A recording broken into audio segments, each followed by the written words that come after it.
तो कैसे हैं आप सभी लोग। आज अनंत की बातें शो में आप सभी का स्वागत है। आज हमारे साथ आगरा की एक जानी मानी शख्सियत ऋषि भैया हमारे साथ जुड़ चुके हैं, जो कि काफ़ी मतलब फेमस और चर्चित व्यक्ति हैं। आगरा, नोएडा और भी बाहर जैसे शहरों में एज अ जज, as a athlete, as a bodybuilder रह चुके हैं। तो बताइए भैया, आपको कैसा लग रहा है यहाँ आके। थैंक यू भैया, बहुत बहुत आपका मुझे बुलाने के लिए। और लग बहुत अच्छा रहा है क्योंकि बिजी स्केड्यूल से टाइम निकालना और आपके बिजी स्केड्यूल से मेरे लिए टाइम निकालना और मेरे को आना तो नहीं, बहुत अच्छी ही बात है। एक बात भाईचारे का दावा होती है, एक दूसरे के लिए समय निकालना है। बिल्कुल। तो अभी क्या चल रहा है? अभी आपकी बाइसेप्स का साइज क्या चल रहा है? चल रहा है बस। नहीं, कितना चल रहा है, मैं मतलब जानना चाहता हूँ। 18 प्लस चल रहा है। तो 16 का डोला भी तो गाना बन जाता है, 18 तो आपने फिर भी ज्यादा कर लिया। स्टैंडर्ड साइज है 16। अच्छा, स्टैंडर्ड साइज 16 ठीक है। 18 ठीक है, मतलब जलवे में 18 कह सकते हैं आप। कह सकते हैं। तो ये जो आपके बॉडी बिल्डिंग की जो जर्नी रही थी इस एज पे आने के बाद में, कैसे मतलब आपने स्टार्टिंग करी थी? क्यों सोचा था कि मैं एक बॉडी बिल्डर बनूंगा, या ऐसा कैसा रहेगा? देखिए, स्टार्टिंग जर्नी मैंने जो स्टार्ट किया था अपना बॉडी बिल्डिंग का, वो मैंने करियर शिफ्ट किया था मैं स्पोर्ट्स में ही, शुरू से ही बचपन से ही स्पोर्ट्स में रहा हूं। स्पोर्ट्स में कौन सा गेम खेलते थे आप? मैं बॉक्सिंग खेला हुआ हूँ, स्टेट लेवल खेला हुआ हूँ मैं, ठीक है जी, स्टेडियम से। और as an athlete school colleges में बोलिए तो 100 मीटर्स, 200 मीटर्स, जनरली जो बच्चों का एक होता है criteria, on an average sports में ज़्यादा रहा हूँ मैं, पढ़ाई में ठीक ठाक, एवरेज 70-75 वाला बच्चा, ठीक है जी। बाकी वहाँ से करियर शिफ्टिंग हुआ क्योंकि बॉक्सिंग गेम था मेरा, फिर घर वालों के कुछ रेस्ट्रिक्शंस, हमारे वाले टाइम पर जब आते थे हम लोग तो घर वालों को यह था कि नहीं पढ़ लो, डॉक्टर बन जाओ, इंजीनियर बन जाओ। नहीं, तो आपके जो फादर थे वो मतलब क्या चाहते थे, हमारा बच्चा डॉक्टर इंजीनियर बने? मैं आपको बता दूं, मेरे पिताजी क्या चाहते थे। मेरे फैमिली ट्री जो है, घर का जो फैमिली ट्री है मेरे दादाजी साइड का, वहाँ पे 3 डॉक्टर्स हैं 2 आपके एनजीओ के साथ हैं, काइंड ऑफ डॉक्टर्स ही हैं वो लोग, और पापा मेरे खुद इंजीनियर हैं इलेक्ट्रिकल के, ठीक है जी। और अभी छोटा वाला भाई भी वो मैकेनिकल इंजीनियर है। तो आउट ऑफ द ट्री हटके, या ये बोलिए कि आउट ऑफ द लीग हटके, मैंने अपना एक लाइन चूज किया। अगेंस्ट बहुत सारी चीज़ें थी। नहीं मतलब उस समय में मम्मी क्या कहती थी? पापा ही ऐसे कहते थे भाई तू टाइम बर्बाद कर रहा है, तू छोड़ दे यार। मम्मी का इतना कुछ खासा करियर को लेकर गोल कुछ बोलती नहीं थी, बस पापा ही सारे करता धरता थे। तो बेसिकली पापा का होल्ड ज़्यादा था घर में। मैं समझ सकता हूं। पढ़ लो, कुछ बन जाओगे, ये है वो है, जो भी एक as a parent, as a guardian का जो उनका रहता है बोलने का, तो बोलते थे कि तू जिम मत कर, तू घर मत। नहीं, जिम करो, फिट रखो अपने आप को, बट एज एन करियर आप जिम को करियर ले रहे हो तो इन इंडिया आप ये समझ सकते हैं 90s के एरा में जब बच्चे आते हैं, इंडिया में फिटनेस का इतना कुछ खासा रोल था नहीं, कुछ था नहीं। एज अ कोच बोलिए, एज अ एथलीट बोलिए, इतना कुछ खासा रोल था नहीं। ये पिछले 10-12 साल से हुआ है जो बूम लगा है कि आप हर जगह यूट्यूब पे देख सकते हैं फिटनेस वाले बंदे, और इन्फ्लुएंसर्स हैं फिटनेस वाले, डाइटिशियंस हैं कई सारे, अब कोर्सेज भी अवेलेबल हैं ऑनलाइन ऑफलाइन वाले जो कोर्सेज चलते हुए आ रहे हैं। बिल्कुल। तो आप उस टाइम का ये बोल सकते हो कि हाँ, बच्चा का डॉक्टर इंजीनियर बन जाए तो ही बच्चा घर का बच्चा कहलाएगा, अदरवाइज तू बेकार है, तो फिर तो किसी काम का ही नहीं है, फिर तो किसी काम का नहीं है, डॉक्टर निकल रहा है इंजीनियर नहीं। बिल्कुल जी, बिल्कुल। मैं समझ सकता हूँ कि घर से जो लोग, अगर किसी घर से कोई टीचर हो तो वो समझता है मेरा बच्चा भी टीचर ही बने, लेकिन ये जरूरी नहीं है कि पहलवान का बच्चा पहलवान हो। बस वही वाली बात आती है, जरूरी नहीं कि इंजीनियर डॉक्टर का बच्चा इंजीनियर डॉक्टर ही बने। तो उस समय पे आप कैसे अपनी डाइट मेंटेन करते थे? उस समय क्या रहता था, कैसे आप बताते थे? भैया डाइट मेंटेन उस टाइम पर मेरा जनरल ही रहता था, जनरल एसेंस नॉर्मली घर की रोटी दाल सब्जी, ठीक है जी। तो बैकग्राउंड मतलब आप ये कह सकते हो कि घर पे हाँ थोड़ा बहुत नॉनवेज बन जाता था, क्योंकि हम लोग ऐसे ऐसे बैकग्राउंड सारे कि जहाँ नॉनवेज नॉर्मल है, हम लोग नॉर्मल है बिल्कुल। तो मेरे लिए इतना कोई हार्ड एंड फास्ट रूल नहीं था कि नहीं खाना या कुछ ऐसा।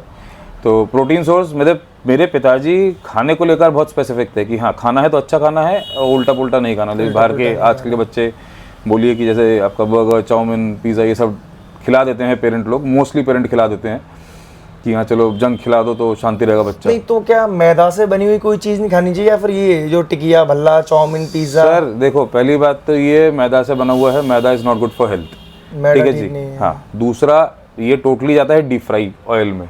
डीप फ्राई ऑयल आपने भल्ला बनते हुए देखा होगा, सही बात, ठीक है जी। आपने टिकिया बनती हुई भी देखी होगी, सब डीप फ्राई होता है। तो एक तो मैदा जो डाइजेस्ट नहीं होगा इतनी ईजिली, दूसरा तेल, हाई कोलेस्ट्रॉल का पूरा एकदम स्रोत। आप तो क्या तेल नहीं खाना चाहिए, रिफाइंड नहीं खाना चाहिए? सर घर का बना हुआ घी खाना चाहिए, सबसे बेस्ट है। क्यों बता दूं? बिकॉज घर का बना हुआ घी में आपको ओमेगा 3 और fatty acid, good fatty acid ये अवेलेबल हो जाता है। जो कि हमारे स्किन, हमारे जॉइंट्स और काफ़ी इम्यून सिस्टम हमारा उसको अच्छा रखता है। तो अभी ये कह सकते हैं बहुत से जो बॉडी बिल्डर इन्फ्लुएंसर्स हैं वो ये कहते हैं कि बिना नॉनवेज खाए भी बॉडी बन सकती है, ऐसा है? बिल्कुल है, रेशियो बढ़ जाएगा, रेशियो बढ़ जाएगा। रेशियो बढ़ जाएगा। अब 1:3 का रेशियो हम लेके चलते हैं। लाइक अगर 1% आपका नॉनवेज वाला बंदा है तो उसको, और वेज वाला अगर बंदा है तो उसको 3% खाना पड़ेगा। 3%? तो 1:3 का रेशियो इस तरीके से चलता है। तो अगर वो नॉनवेज ना खाए तो 3% वेज की डाइट लेके वो अपने आप को कंफर्ट रख सकता है। बिल्कुल। तो ये आज के मैटर में जरूरी नहीं है कि ऐसा कुछ करोगे, ऐसा कुछ नहीं है कि आपको एक्स्ट्रा ही कुछ चाहिए होगा, या जरूरी नहीं है कि प्रोटीन सप्लीमेंट्स ही चाहिए होंगे, या बहुत सारी ऐसी चीज़ें हैं।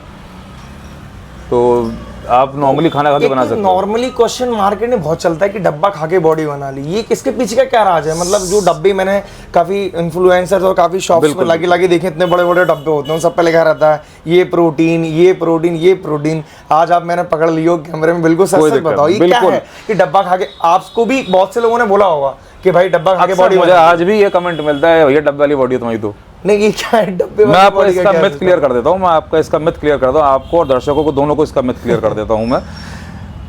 उन्हें सिर्फ डब्बा दिखता है, डब्बा दिखता है, उन्हें ये दिखता है कि हाँ शेकर रखा, निकाला, स्कूप डाला, डब्बा पिया, बॉडी बन गई। बॉडी बन गई। बॉडी बनाना इतना आसान नहीं है। बॉडी बनाना इतना आसान नहीं है। अगर बॉडी बनाना इतना ही आसान होता और डब्बे खरीद के हर कोई बॉडी बना रहा होता तो आज आनंद अंबानी बहुत बड़ा बॉडी बिल्डर होता। बड़ा बॉडी बिल्डर, उसके पास पैसों की कमी नहीं है, सही वो बात दुनिया की कुछ भी चीज़ खरीद सकता है ना। तो बात ये आती है कि आपकी मेहनत कितनी होती है। नहीं तो डब्बे से मेहनत, मैं उसी बात पे आ रहा हूँ, मैं सर मैं उसी बात पे आ रहा हूँ, मैं थोड़ा सा डिटेल में जा रहा था, मैं इसी बात पे आ रहा हूँ मैं आपके पास। डब्बे वाली बॉडी का मतलब होता है, लोगों के दिमाग में ये है कि डब्बा खाओ और बॉडी बन जाएगी। आप उसके पीछे की मेहनत नहीं देखते हो। आपने सपोज 2 रोटी खाई, अब 2 रोटी का हमारे, जब हम टेक्निकली हम पढ़ते हैं या जब हम थ्योरेटिकली पढ़ते हैं, फूड थर्मिक एनर्जी होती है। फूड थर्मिक, एक जो टर्म फूड से बन के निकलती है। नहीं, हर खाने में होता है। खाने में होता है। फूड थर्मिक एनर्जी का मतलब है आपने कुछ भी कंज्यूम किया, उसका डाइजेशन प्रोसेस के बाद जो उसका टाइम पीरियड लगता है, उसकी एनर्जी को बॉडी को सबसाइड करने, या उसकी बॉडी एनर्जी को आपकी बॉडी को देने के लिए। तो मतलब कह सकते हैं कि जो हमने खाना खाया उसमें जो प्रोटीन है, जो भी विटामिन, कुछ भी एनर्जी बॉडी में लगे, कुछ भी एनर्जी है उसका, तो वो आपकी बॉडी को एज अ सोर्स मिल रहा है, काम करने के लिए मिल रहा है। तो वो जो एनर्जी आती है ना, that is your food thermic energy. Food thermic energy, ठीक है सर। अब किसी के, भाई हर कोई प्रोफेशनल एथलीट नहीं है, सही बात है, ठीक है। हर किसी के पास इतना टाइम नहीं है कि वो पूरे दिन का 6 मील ले, सुबह 5 बजे से उठ के रात को 9 बजे तक। हर कोई ऑफिस वाला बंदा है, बिजनेस वाला बंदा है, या और भी बहुत सारे प्रोफेशन है जिसमें उनको टाइम नहीं मिलता। दिन में 2 बार खा लिया, किसी टाइम पे 1 बार ही खाने को मिलता है। सही बात है। और कभी कभी ऐसा है कि बिल्कुल ही नहीं मिला टाइम खाने का, बैक टू बैक मीटिंग्स चल रही हैं, बैक टू बैक काम है, फील्ड वर्क है। तो प्रोटीन सप्लीमेंट्स इज लाइक खाने की पूर्ति करता है। हाँ, पूर्ति करता है, वो आपकी बॉडी की रिक्वायरमेंट को पूर्ति करता है, रिक्वायरमेंट को कंप्लीट करता है। अब आपकी बॉडी को चाहिए 35 ग्राम प्रोटीन। अब 35 ग्राम प्रोटीन के लिए अगर आप कैलकुलेट करोगे, एक अंडे में 6 ग्राम प्रोटीन होता है। आप कैलकुलेट करो कितने अंडे खा लोगे एक बार में, उसको खाना, फिर उसको पचाना, बहुत ठीक है। और बहुत से लोग खाने, बहुत सी चीज़ों से खाने में एलर्जिक होते हैं। भाई किसी को दूध नहीं पसंद, सही बात है, लैक्टोजन इंटॉलरेंस होता है, नहीं पचता दूध उनको। किसी को दूध पसंद, किसी को पनीर, मतलब डेयरी प्रोडक्ट नहीं पसंद, सही बात है, सही बात है। दूध से बने प्रोडक्ट हर किसी को पसंद नहीं पसता, ठीक है, पेट खराब हो जाता है। किसी को आपका कुछ स्पेसिफिक सब्जियां हैं नहीं पसंद, विटामिन के की अगर उसके पास प्रॉब्लम्स आती हैं तो वो पालक नहीं खा सकता, ठीक है। आपका ब्रोकली नहीं खा सकता, वो बीन्स नहीं खा सकता। तो इन सबको स्किप करके हम लोग एक सप्लीमेंट ले सकते हैं। और अच्छा लो, मैं ये कहूँगा सप्लीमेंट लेना बुरी बात नहीं है, जब तक आपका बजट अलाउ करता है। बिल्कुल। और आपकी बॉडी अलाउ नहीं कर रही है, बॉडी अलाउ नहीं करती।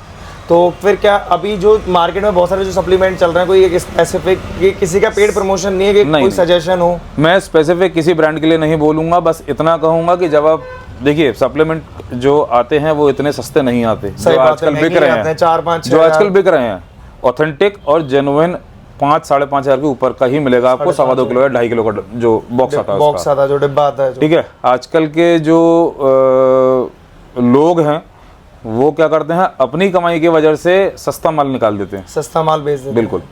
मैं किसी का स्पेसिफिकली नाम नहीं लूंगा, मैंने भी नहीं कहा कि मैं किसी का स्पेसिफिकली नाम नहीं लूंगा, क्योंकि ये खुद मेरी फील्ड से है और अंदर की सच्चाई मुझे मालूम है, और ये हकीकत में कड़वा सच है। तो वही सच्चाई तो जाननी है, कड़वा सच है ये कि लोग सप्लीमेंट के नाम पे बहुत सारी चीजें गलत बेचते हैं, बहुत सारी चीजें गलत बेचते हैं। लेकिन क्या वो, जैसे मैं मान लीजिए सपोज दैट आप तो अपने हैं, अगर किसी की शॉप हो, मैं उससे जाके बोलूँ कि भाई बॉडी बनानी है, तो मुझे 4-5 चीजें दे देगा, उसमें से कुछ चीजें मुझे नुकसान भी कर रही होंगी, लेकिन वो मुझे ये नहीं बताएगा कि ये आपको कुछ समय बाद या थोड़ी सी चलती है आपको प्रॉब्लम्स आने लगे। सर क्यों बताएगा? आपने उसको पेमेंट किया?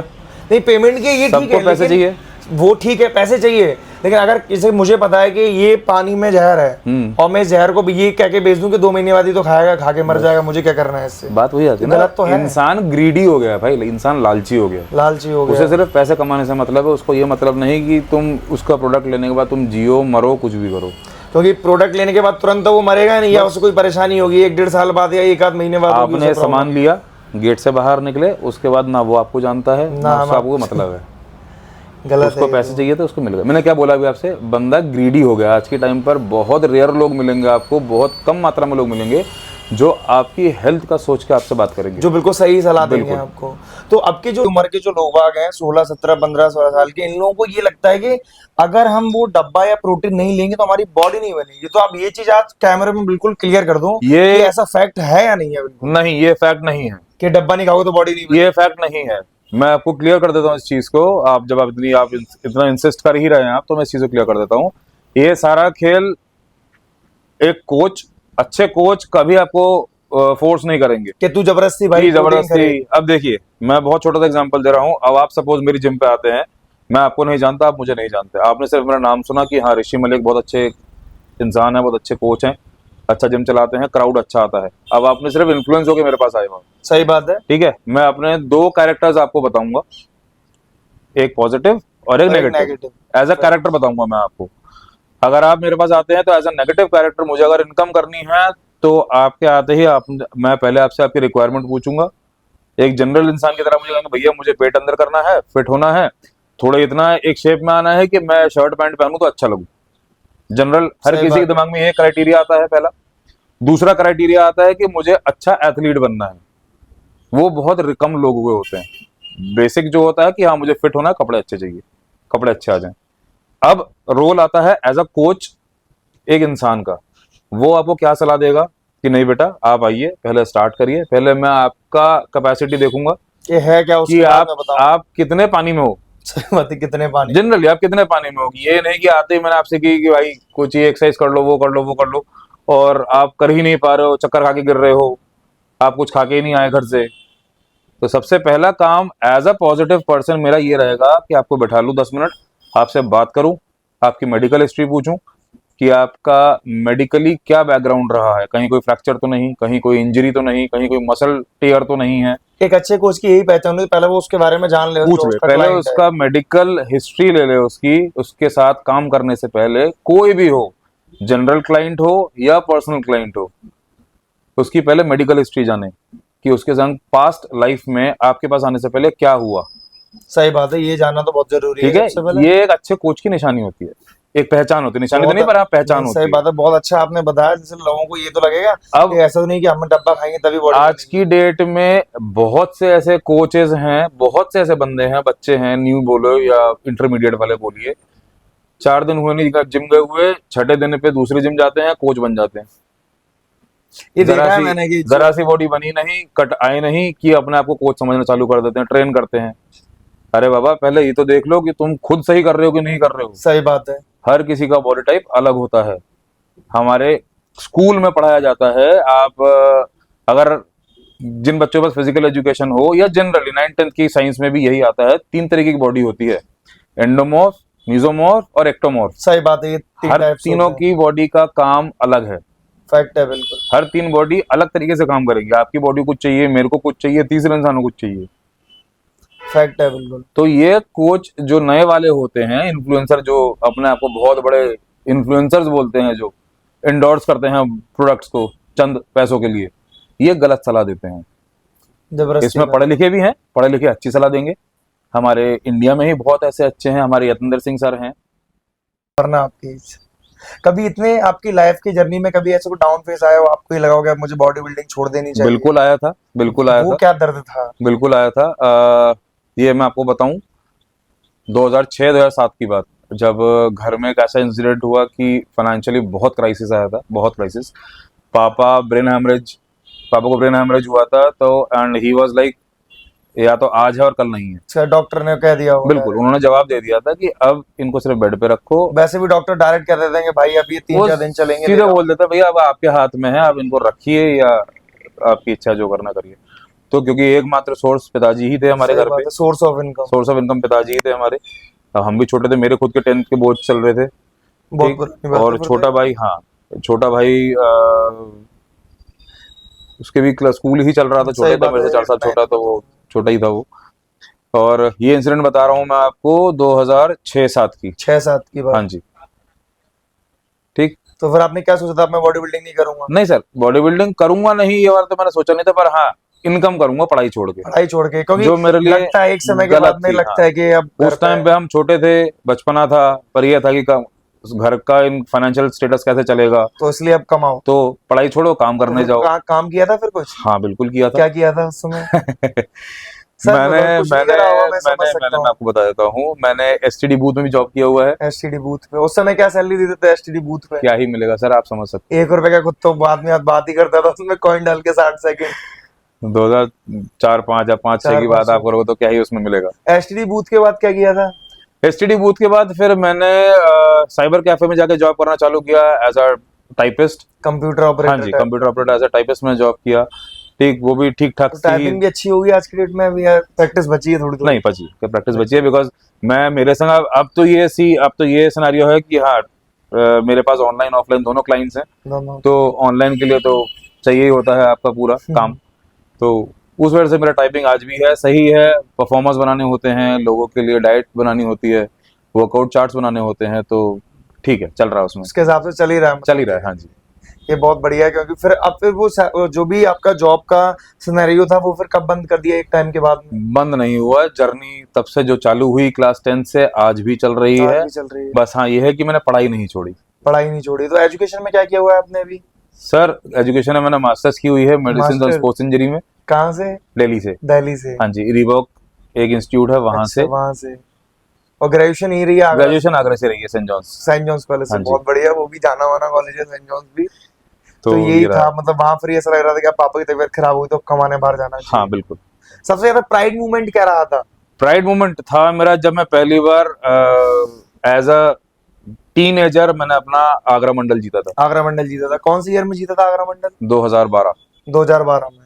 मजाक ओ भाई सब, अखबारों में मतलब फोटो आया होगा। बिल्कुल अखबार में आया था, मेरे जिनके अंडर में मैंने अपना प्रैक्टिस किया था उनका भी नाम आया वो था। सर भी हैं अभी? हैं आगरा हाँ में? वो अभी भी आगरा में क्या है। नाम है उनका जिनके सर? दीपक जैन सर हैं वो। दीपक जैन। उनसे बातचीत होती रहती है आपकी? अक्सर बात होती है, काफी अच्छे ताल्लुकात है, घर जैसा माहौल है, अच्छा। तो चलता रहता है उनके साथ। और बहुत अच्छा वो मोमेंट था मेरा। और उसके बाद से फिर मेरी बॉडी बिल्डिंग जर्नी चालू हुई as a professional athlete. As a professional फिर आप शो उसके जीतते बाद चले गए धीरे हाँ धीरे? हाँ, उसके बाद मैं कई बार मिस्टर आगरा रहा, कई बार मिस्टर यूपी रहा, एक बार आगरा यूनिवर्सिटी भी रहा हूँ मैं बॉडी बिल्डिंग में। और फिर उसके साथ पढ़ाइयाँ चलती रहीं, तो अपने आप को भी मैंने टेक्निकली अपडेट करता रहा। तो फिर अभी जितनी सारी मैंने बातें आपके साथ करी, मुझे तो बहुत अच्छा लगा जान के, क्योंकि मुझे भी ऐसे लगता था कि बिना डब्बे के बॉडी नहीं बन नहीं। सकती है। आप बिना डब्बे के बॉडी मैं बना तो सकते हैं, कल बहुत से ही बेहतरीन अभी बना से सकते हैं। एक्सरसाइज करना स्टार्ट। तो अभी आप यूथ को क्या मैसेज देना चाहोगे? क्या क्या है बॉडी बिल्डिंग की लाइन, क्या है मतलब? देखिए, बॉडी बिल्डिंग लाइन आप तब यूज करिए जब आपका फुल एंड फाइनल करियर उस तरफ जा रहा हो। करिए उस तरफ जा रहा हो। नहीं तो सबसे बेस्ट है कि आप अपने आप को फिट रखो, और इस लाइन से ज्यादा डिसिप्लिन लाइन कुछ नहीं हो सकती। इस लाइन से ज्यादा डिसिप्लिन मेंटेन लाइन कोई नहीं हो बिल्कुल, आप सुबह 4 बजे उठ रहे हो, ठीक है, अपना पूरा डाइट बनाया, खाया पिया और अपना वर्कआउट करने गए। एक एक मील आपके लिए बहुत इंपॉर्टेंट है। सकता। बहुत इंपॉर्टेंट है। एक एक मिनट, एक एक सेकंड आपके लिए इंपॉर्टेंट। जहां आपने 1 सेकंड का गैप किया, आपका 1 मिनट बिगड़ेगा। 1 मिनट बिगड़ा तो आपका 1 मील जाएगा। डेली चार्ट बिगड़ जाएगा, बिल्कुल, डेली रूटीन। बिल्कुल। तो मेरा यही कहना है यूथ से कि खाने को और अपने आप को प्रायोरिटी ज्यादा दो। नहीं, मैं वैसे घंटों के हिसाब से मैं समझता था कि टाइम बर्बाद हो रहा है। आज आपसे मैं ये नहीं। इंस्पायर हुआ कि एक एक सेकंड, बहुत। 1 सेकंड से 1 मिनट लेट बहुत। होगा और 1 मिनट से घंटे लेट हो जाएंगे। बिल्कुल सर।